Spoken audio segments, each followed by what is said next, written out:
In Days of Our Lives, the revelation that Rachel was the one who shot EJ is one of the most shocking turns in recent months. It changes the direction of the whole story because it's not just about a courtroom mystery anymore. It's about whether a child who has grown up in chaos can be saved, or if she's already headed down a dangerous path. Rachel's life has been messy since the beginning. She's the daughter of Kristen DiMera and Brady Black, and both of them have been at each other's throats for years. That constant fighting has left her emotionally unstable. Kristen's influence especially has made Rachel idolize her mother's dramatic and manipulative behavior.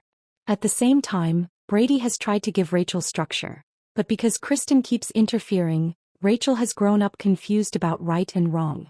This makes her one of the most complicated kids Salem has ever seen. When EJ remembered that Rachel pulled the trigger, it wasn't just about solving the shooting.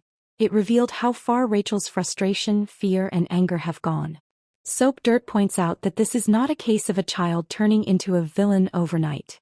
Instead, it's the result of years of unstable parenting, neglect, and exposure to extreme family drama. Children in Salem have often been dragged into adult problems, but Rachel has been right at the center of it. This is where Marlena comes in. Marlena has always been the steady force in Salem, the person who helps troubled souls find balance, whether it's adults like John or even teens struggling with trauma. With Rachel, it's not just about standard therapy. Marlena has to cut through layers of manipulation Rachel has absorbed from Kristen and the resentment she feels toward Brady. The good news is Rachel isn't cold-hearted. She's already shown guilt. She had nightmares about the shooting and ran to Kristen crying. That means deep down she knows what she did was wrong. She's scared, but that fear can also be the start of healing. The big question is whether Kristen will let Marlena truly help her daughter. Kristen tends to see Rachel as hers, and could blame everyone else instead of letting Rachel take responsibility. If Kristen shields her too much, Rachel might never learn consequences, which could push her further down a dangerous path. Brady, on the other hand, may want Rachel to face some accountability, but he risks looking harsh compared to Kristen's protective approach. That tug-of-war between her parents is likely to shape Rachel's future.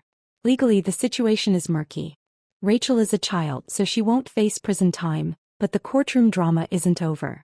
EJ knows the truth, and if he exposes Rachel, it could destroy what little peace the families have. If the court finds out, Rachel may be ordered into therapy or even removed temporarily from her parents' custody. This could set the stage for Marlena being put in charge of her mental health officially. The larger theme here is redemption. Soap operas love to explore whether troubled children will grow up like their parents or break the cycle. Rachel is at a crossroads. She could become another Kristen, manipulative, impulsive, and destructive, or she could turn things around with the right guidance. Marlena represents that hope. And because Rachel is still so young, she's not too far gone. She's not like an adult who's hardened by decades of bad choices. She's a scared, guilty child who needs stability. That's why Soap Dirt emphasizes Rachel's potential for healing. Her guilt shows she still has a conscience. Therapy can help her process the trauma, and family support, if Brady and Kristen can set aside their war, could give her a chance to start over. But if Kristen continues enabling Rachel and teaching her to hide from the truth, the girl may grow into Salem's next villain.